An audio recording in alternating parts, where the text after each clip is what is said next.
سوال کیا کرتے تھے وہ مسلمان بتاؤ جس نے صرف کلمہ پڑھا ہو، نہ نماز پڑھی ہو، نہ روزہ رکھا ہو، نہ زکوٰۃ ادا کی ہو، نہ کوئی اور فرض ادا کیا ہو، اور پھر بھی جنت میں چلا گیا ہو، وہ یہ شخص. مقصد یہ ہے کہ کلمہ لا الہ الا اللہ محمد رسول اللہ کی بنیاد ہمارے پاس اس سے بڑی دولت ہو کیا ہو سکتی ہے بھائی؟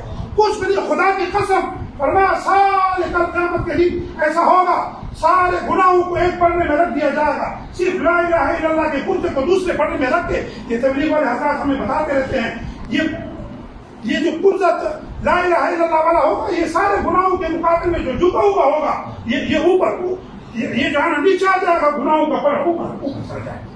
یہ گناہ اس کے مقابلے کچھ نہیں ہے، کہتے نہیں ہیں. یہ ہماری زبان میں ہے کہ 100 سال تک کافر اگر کلمہ پڑھے جا ہاں جی تو وہ لا الہ الا اللہ محمد رسول اللہ گواہی دے گا، اللہ پاک مجھے سارے پچھلے سارے گناہ معاف کر 100 سال کے گناہ اللہ معاف کرے گا.